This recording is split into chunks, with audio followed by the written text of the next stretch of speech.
Om Shanti. Avyakt Murli, March 2nd, 1969. Title: Specially for the Kumaris. Om Shanti. What is the aim of all the Kumaris that have come? With what aim have you come? What is the aim of having an experience? Why do you wish to have this experience? What is the aim of the teachers? Of course, you will become strong in a bhakti, but what do you want to become after having become strong in a bhakti? The aim of what you want to become and how you will become, that should definitely be clear. Just as the mother and the father became the example in the corporeal form to show you actions practically, in the same way, in just one word, it could be said what a complete and elevated teacher should be like. Not only should you be a teacher, but just as there are the three relationships of the Father, Teacher, and Satguru, you should be a world mother and instrument teacher for the world. Although you yourself cannot become a Satguru, you must become one who forges others' relationship with the Satguru, and by following Srimad, inspire others to follow it also.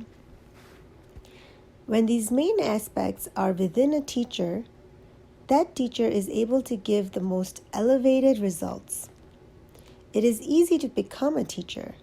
However, it is essential to fill yourself with the main sanskars of Gyan and Yoga as the qualifications for being a teacher.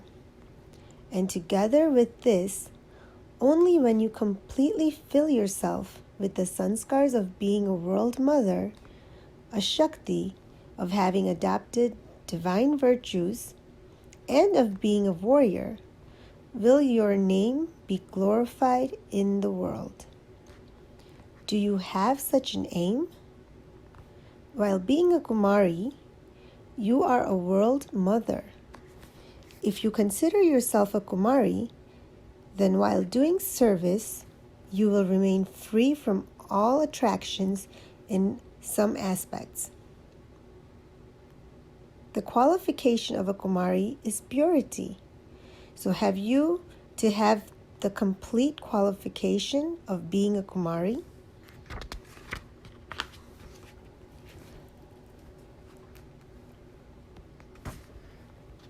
So you have to have the complete qualification of being a Kumari. But together with that, you also have to consider yourself an unlimited world mother.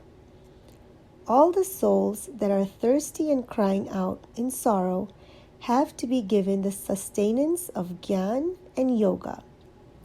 Only when you have such an attitude, consciousness, and vision will there be spirituality in your vision. The bodily vision will be removed and the vision will become spiritual.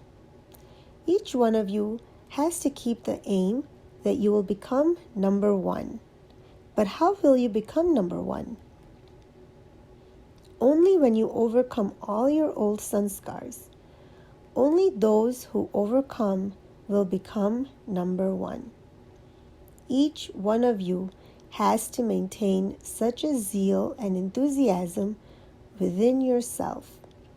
And when all these Kumaris emerge as perfect and complete teachers, destruction will take place very quickly.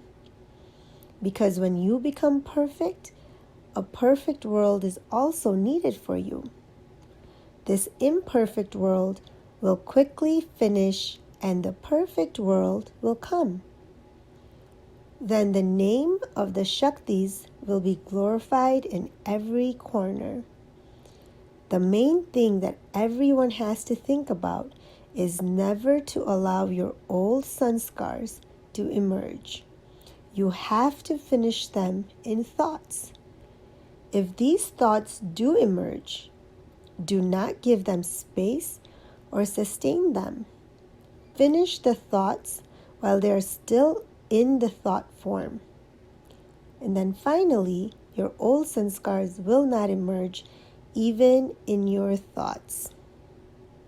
Each one's nature is of course different, but what do you have to imbibe to be free from the influence of nature? A nature of easiness, lightness, and simplicity.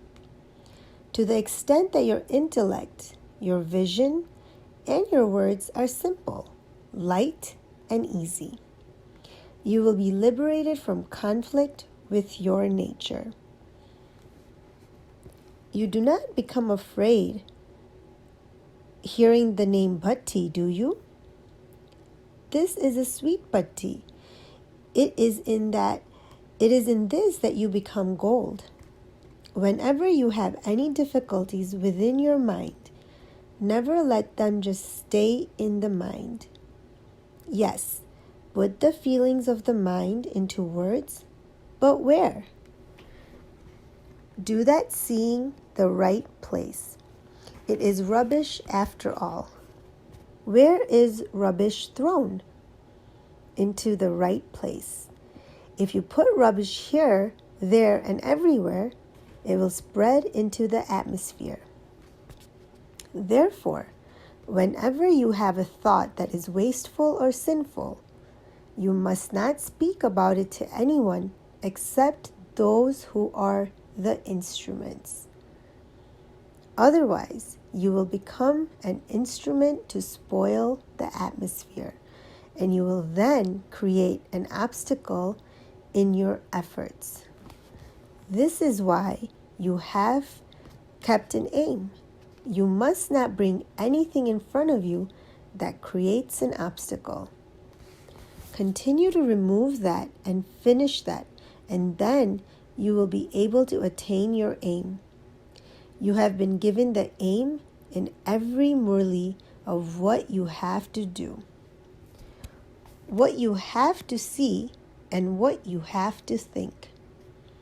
Continue to move along according to those instructions. When beloved daughters are in a home, their father decorates them. So what decorations will you Kumaris wear? Are you wearing your ornaments?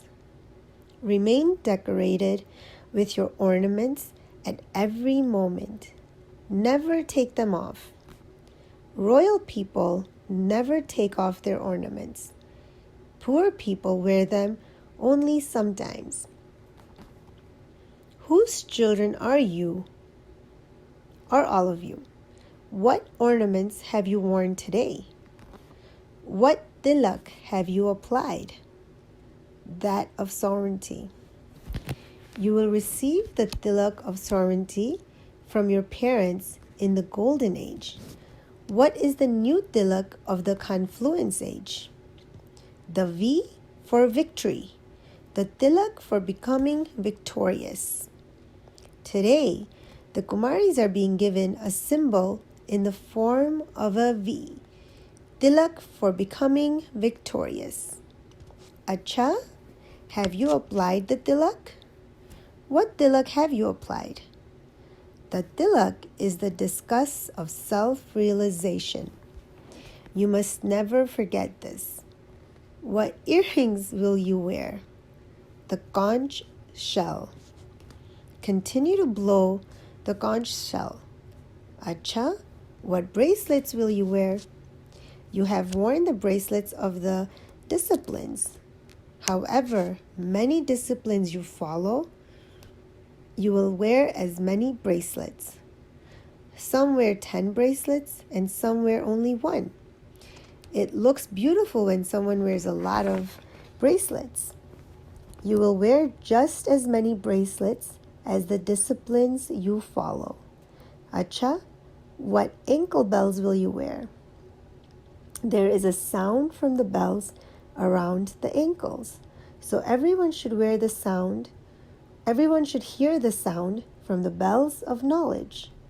For Krishna, they say that the Gopikas came to him hearing the sound of his ankle bells. Who will come hearing the sound of your bells of knowledge? Your bhagats and subjects. The sweeter your sound, so greater the attraction. Wear all these ornaments all the time.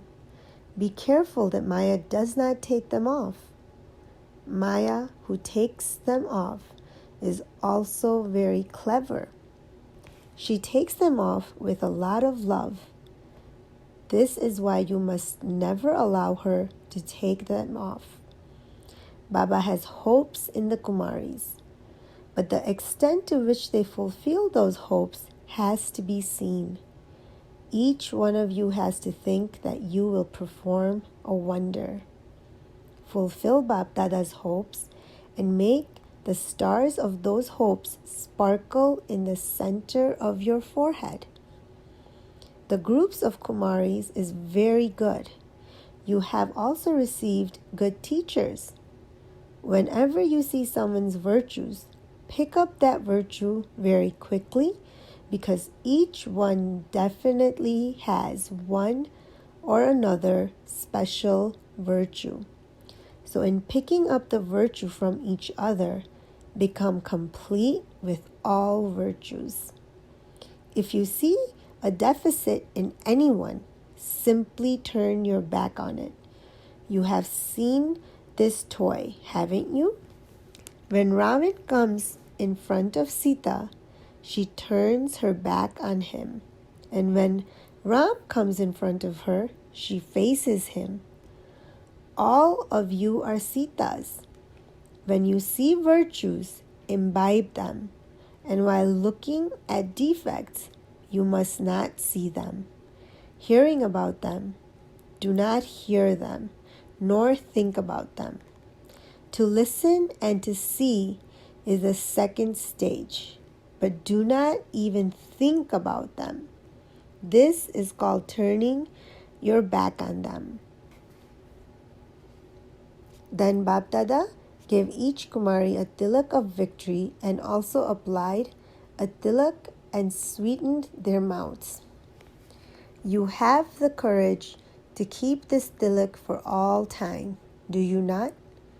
Just as your forehead is sparkling today, let it remain sparkling eternally. Acha, Om Shanti.